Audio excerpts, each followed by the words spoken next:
In the winter of 1945, northern Italy was a landscape of quiet devastation. Factories, once alive with smoke and machinery, now stood scarred and silent. In Modena, Officine Alfieri Maserati survived the war intact, but the survival was shallow. The Maserati brothers, who had built the company from the 1920s as a boutique racing engine workshop, were exhausted. Years of meticulous craftsmanship had brought fame but little financial stability.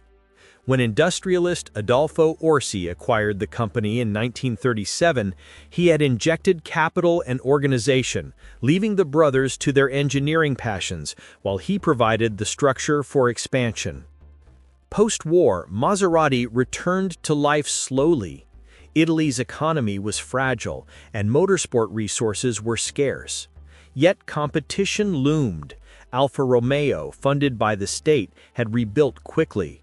Ferrari, a rising force, had wealthy backers and new facilities.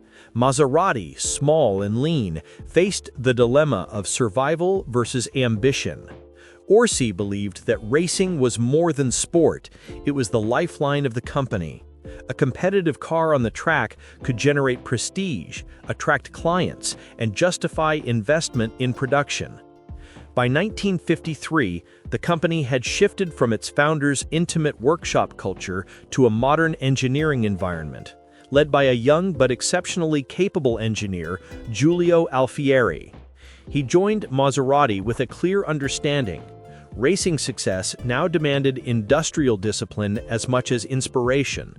Engines would have to survive Grand Prix distances, components machined to microscopic tolerances, and lightweight construction balanced with reliability.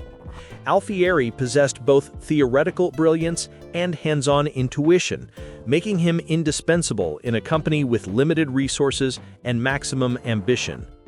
Meanwhile, Formula One had taken shape.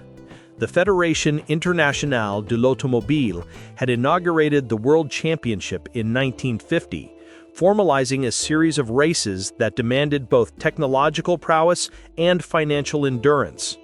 Early seasons saw Alfa Romeo dominate, while Ferrari emerged as the primary Italian challenger.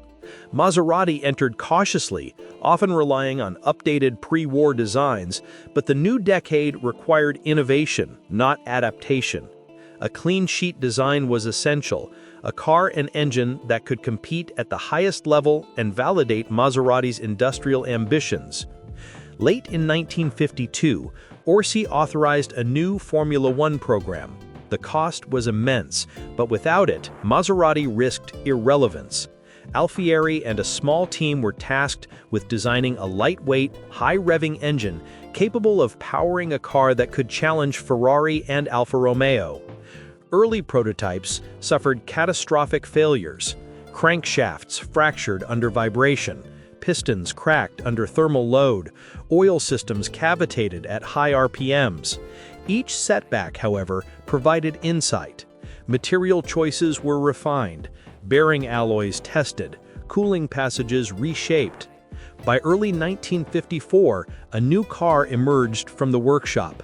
No name, no reputation, but with an engine that would become legendary: the Maserati Tipo 250F.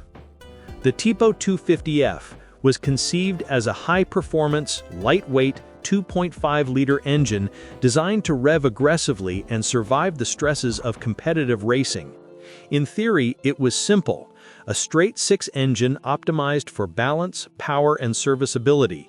In practice, it demanded the utmost of Maserati's engineering, machining, and human resources. The first cars displayed extraordinary agility and responsiveness, drawing praise from early drivers such as Luigi Villoresi and Onofre Mariman. Yet, even as it impressed, it revealed the tension at the heart of Maserati.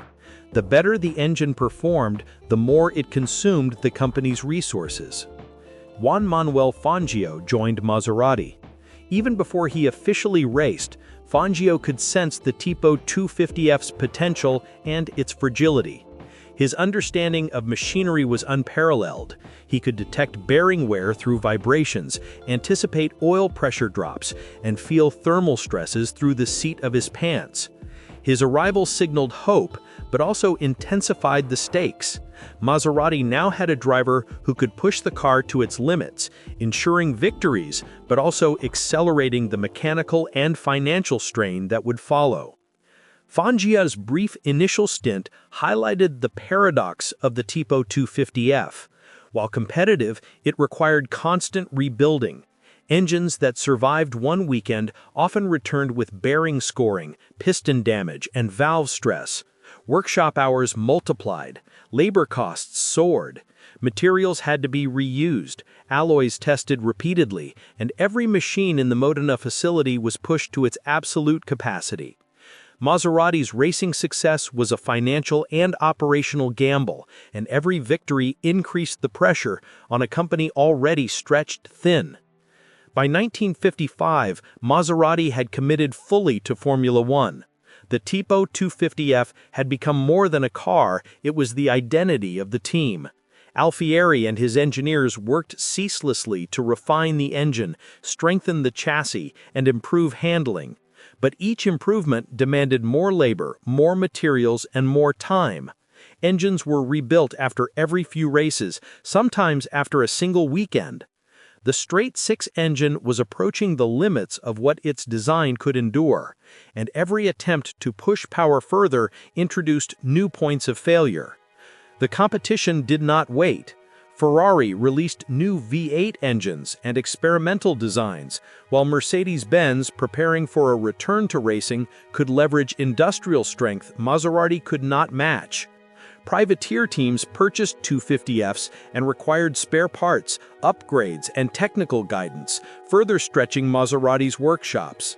Alfieri found himself managing two concurrent battles, one to keep the factory cars competitive, another to support privateers, who were essential to the company's reputation and limited income. By the end of 1955, the strain was visible. Financial accounts were tight, resources scarce, and engineers worked at unsustainable intensity. Maserati had built a machine that could win races, but every race exacted a toll on the human and financial infrastructure that created it. By 1956, the Tipo 250F had proven itself on the track, yet its triumphs revealed an unsettling truth. Maserati's engineers were reaching the outer limits of both the machine and their own capacity. The straight-six engine, already pushed to 8,000 revolutions per minute, was approaching a point where additional power required extraordinary precision in every component. Pistons, crankshafts, bearings, and valves all operated at the edge of material limits. Minor deviations in tolerances could produce catastrophic failure. Every weekend of racing was an engineering experiment performed under extreme conditions, and every success came at an invisible cost. Alfieri, relentless in his pursuit of speed, began exploring more radical designs. The straight-six had reached its performance ceiling. To remain competitive, Maserati needed more ambitious engineering.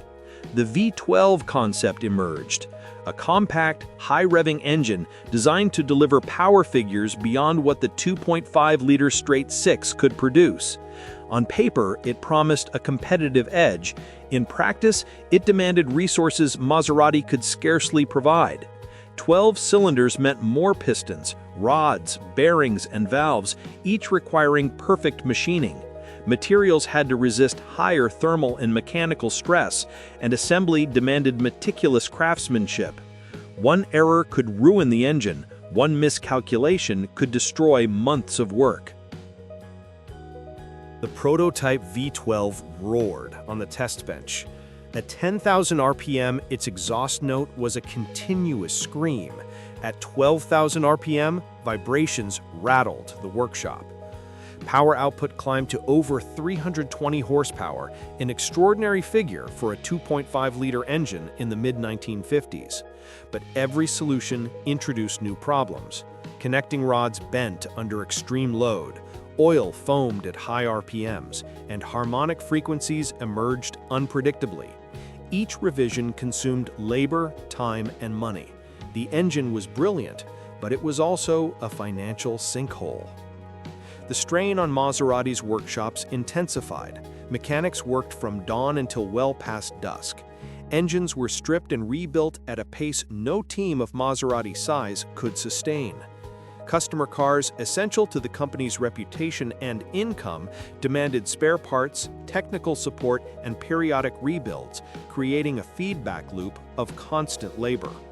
Alfieri's team fought on two fronts: improving the factory cars to challenge Ferrari and Alfa Romeo, and supporting privateers who purchased the 250F. Failure on either front risked Maserati's prestige and credibility. Then Juan Manuel Fangio returned in 1957. His timing was perfect. The Tipo 250F had matured to a point where a driver of his skill could extract maximum performance. Fangio treated the car like an extension of his body, feeling subtle changes in oil pressure, vibrations, and throttle response. For Maserati, Fangio's return was both a blessing and a curse. His driving could win races, but the machines required near-constant rebuilding. Every Grand Prix left engines at the brink of destruction, and every rebuild consumed more hours and resources than Maserati could easily afford. The season was brutal. At the Nürburgring on August 4, 1957, Fangio faced the Nordschleif's 22-kilometer maze, a circuit with over 170 corners, blind crests, and relentless elevation changes. Rivals Mike Hawthorne and Peter Collins in Ferrari 335S cars held nearly a minute's lead. Fangio managed the Tipo 250F with surgical precision, balancing RPMs to prevent overheating and mechanical seizure. By the final lap, he had overtaken Hawthorne, securing a historic victory. To the outside world, it was an extraordinary display of skill. Inside Maserati's workshop, it was a signal that the engine had survived yet another ordeal, but only barely. The human cost of the Tipo 250F's performance was stark. The racing department was now operating beyond sustainable limits. Every engine required extensive teardown, inspection, and component replacement. Bearings were remetaled, valves reseated, pistons replaced. Labor hours skyrocketed. The more successful the car, the faster the team was consumed by the demands of sustaining it. Maserati's financial position deteriorated alongside its workshop. Revenues from Argentina, long a critical source of capital, faltered amid political upheaval. Unpaid machine tool orders and delayed contracts reduced liquidity, leaving Maserati vulnerable even as its cars won championships. Meanwhile, the V12 project, though promising, became a double-edged sword. The ambition to produce more power created more points of failure, requiring constant engineering intervention and expensive materials. Alfa Romeo and Ferrari introduced innovations of their own, forcing Maserati to escalate development continuously. The Tipo 250F, originally conceived as a survival project, now dictated the company's entire engineering strategy. Maserati's identity and finances were inseparable from an engine that consumed more resources than it generated. By late 1957, the Mille Miglia disaster further complicated matters. Alfonso de Portago, driving a Ferrari 335S, suffered a catastrophic tire failure near Gudizolo, killing himself, his navigator Edmund Gunnar Nelson, and 9 spectators, including 5 children. The Italian government immediately banned racing on public roads. For Maserati, the tragedy provided an externally acceptable reason to reduce racing activity. Yet internally, financial and operational strain had already dictated the decision. The Tipo 250F had become too expensive and too demanding for the company to sustain at its full potential. The 1957 season pushed Maserati to the absolute limits. Every Grand Prix became a test of endurance, not only for the drivers, but for the machines and the men who built them. Fangio's skill allowed the Tipo 250F to extract results that few thought possible, but the cost was immediate and uncompromising. After each race, engines arrived back at Modena, showing the scars of extreme competition. Pistons were etched with micro cracks. Crankshafts exhibited minute fatigue, and bearings were discolored by heat. The engines had survived, but only because every component had been pushed to its absolute threshold. Alfieri's workshop resembled a battlefield. Engines were laid out like fallen soldiers, each needing complete rebuilding before the next challenge. Mechanics worked around the clock, often sleeping in corners of the workshop or returning home only to dream of the next Grand Prix. Spare parts inventories were stretched thin. Suppliers struggled to keep pace with the extraordinary demands of Maserati's racing program. Every innovation in performance required a proportional increase in labor and materials, and the company's finances could not expand to match. Privateers became both a lifeline and a burden. They purchased 250F chassis, engines, and gearboxes, but each customer car required continuous technical support, spare parts, and occasional engineering intervention. The demand for attention from Maserati's limited engineering team was relentless. Every hour spent on a customer car was an hour not available for the factory team, yet failure to support them risked damaging Maserati's reputation. The Tipo 250F had created a network of obligations that could not be ignored. Fangio's victories, most notably at the Nürburgring, highlighted the paradox of Maserati's situation.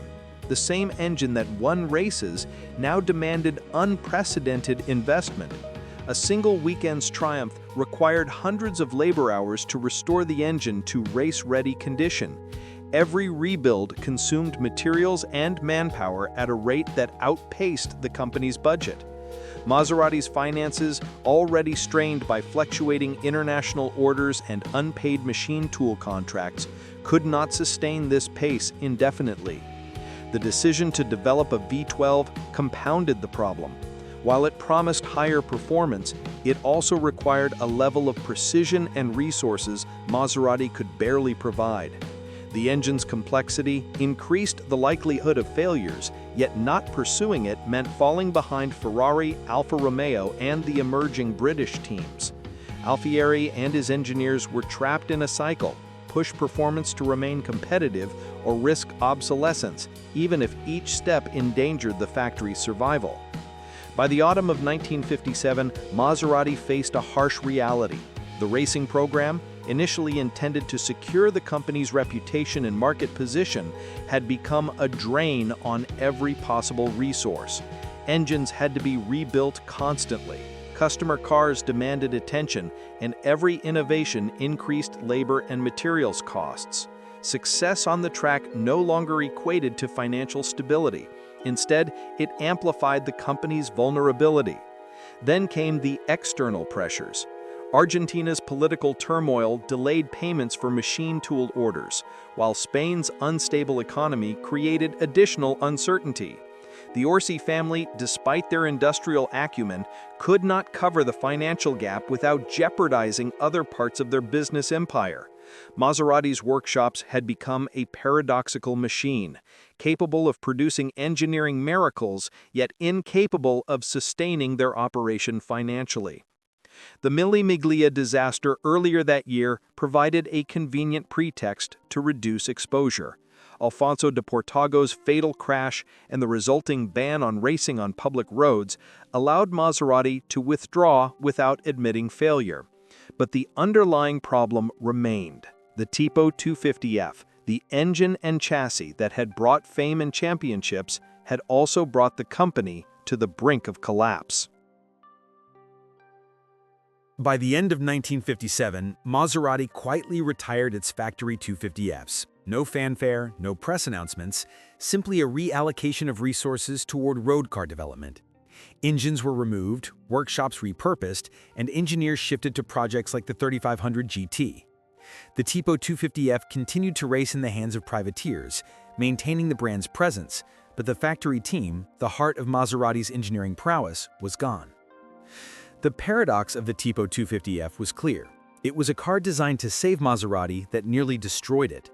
Its engineering brilliance demanded extreme labor, precision, and financial resources that a company of Maserati's size could not sustain. Every victory on the track translated into more work, more expense, and more pressure.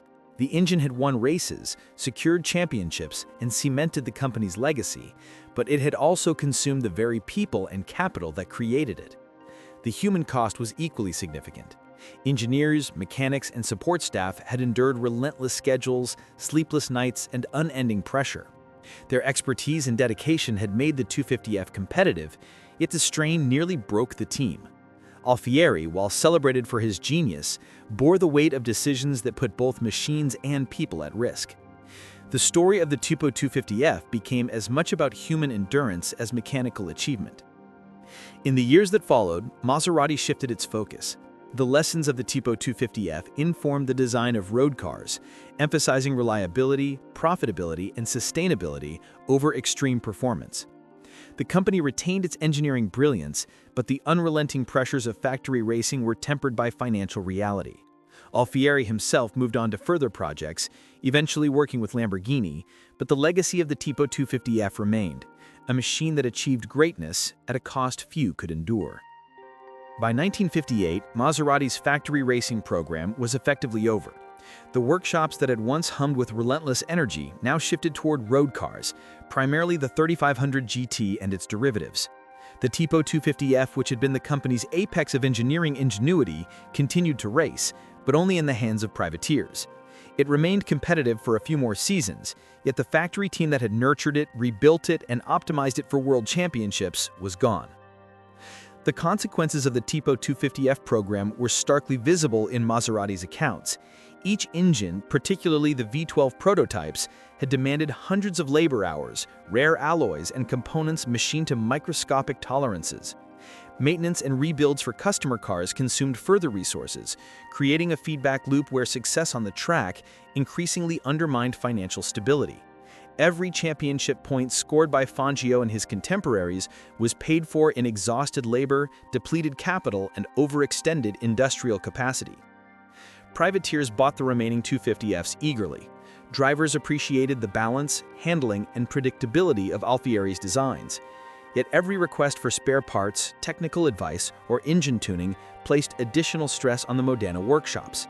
The company's reputation as an engineering powerhouse remained intact, but the economic model that had sustained that reputation had collapsed. Maserati had proven that brilliance alone was not enough. An extraordinary engine could elevate a team to world championships, but without structural support, it could also destroy it. The human cost was no less severe. Mechanics and engineers who had worked around the clock during the 1954 to 1957 period had endured immense stress. Many had aged faster than their years, worn down by long hours and the pressure of precision work, where mistakes could ruin both machine and reputation. Alfieri himself bore the weight of responsibility for every failure and success. The Tipo 250F had demanded total dedication, and the factory staff had delivered, but the machine's appetite had been insatiable. Maserati learned hard lessons from the Tipo 250F era. The company pivoted towards sustainability, emphasizing road car production over intensive factory racing. The engineering talent cultivated during the Tipo 250F project, including Alfieri's innovations in lightweight materials, high-revving engines, and compact power units, was redirected toward vehicles designed for reliability and profitability rather than raw, race-winning performance. Cars like the Maserati 3500 GT combined technical sophistication with manufacturability, an approach born from the painful lessons of the 250F. Despite its destructive impact, the Tipo 250F left a lasting legacy. It became a benchmark in Formula One for balance, driver communication, and mechanical precision. Historians and engineers cite it as one of the most elegant and effective Grand Prix machines ever built. Its innovations influenced subsequent designs in both Maserati and other manufacturers, particularly in the areas of chassis dynamics, engine compactness, and high-revving capabilities. Fangio's driving during the 250F era remains iconic. His 1957 Nürburgring victory, a triumph of skill and mechanical mastery, epitomized the delicate relationship between man and machine.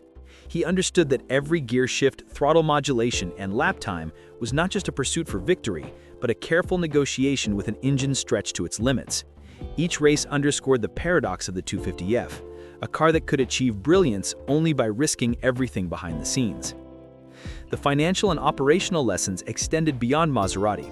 Small manufacturers learned that technical ingenuity, while vital, could not compensate for structural and economic weaknesses. The Tipo 250F demonstrated that extreme performance demands resources proportionally, and that overextending those resources, no matter how brilliantly, could threaten the survival of the very team creating the innovation. In later decades, Maserati continued to race, but its strategy shifted. Support for privateers became central, while factory programs were measured and controlled. The company leveraged the lessons of the 250F to balance ambition with sustainability. Engineers developed lighter, faster, and more powerful cars, but now with financial and industrial prudence guiding every step. The Tipo 250F was never forgotten. It remained a symbol of what could be achieved and what could be lost when engineering brilliance outruns capacity. In retrospect, the story of the Tipo 250F is not just a tale of mechanical achievement, it is a cautionary narrative about limits. It illustrates the intricate balance between performance, labor, finance, and human endurance. The engine that killed its team did so not because of design flaws, but because it demanded perfection and intensity beyond what Maserati could sustain. Victory, fame, and engineering triumph were inextricable from cost, and for a company of Maserati's size, the expense was existential. Even today, the Tipo 250F is celebrated in historic racing events where collectors and drivers honor its engineering mastery. The surviving chassis are carefully maintained, engines meticulously rebuilt, and the car's legendary balance and responsiveness continue to astonish. Yet behind the celebrations lies a stark reminder: the Tipo 250F did not just race, it consumed. It consumed capital, manpower, and time, nearly consuming the team that created it. Its story is one of brilliance intertwined with vulnerability, a machine that exemplified the ultimate paradox of innovation. The final lesson is clear. In racing, as in any field of high achievement, there is a threshold where pursuit of excellence becomes unsustainable. The Tipo 250F reached that threshold, and Maserati, despite every effort and every genius mind at its disposal, nearly paid the ultimate price. The engine survived, the car survived, but the factory team that forged it was forever changed. What remains is a legacy of engineering brilliance, human endurance, and the sobering knowledge that innovation, however perfect, carries its own hidden cost.